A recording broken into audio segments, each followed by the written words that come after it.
dopo 20, cioè 92, 2000, 28 anni che non ci vedevamo, mi ha chiamato a casa e mi ha detto sei disponibile per un progetto, devo fare un disco, ma non voglio basi elettroniche, voglio ricreare il sound del 91, del 92.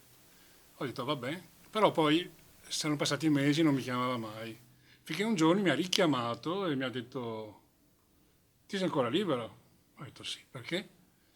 E mi ha fatto venire qua e ci siamo accordati con Schubert e il Novello per questo disco qua. Sono Scardi, Reggae Man e anche a te tipo il Darnaman. Spacca musina! Poi monta in barca e partecipa al disco nuovo. Un affare.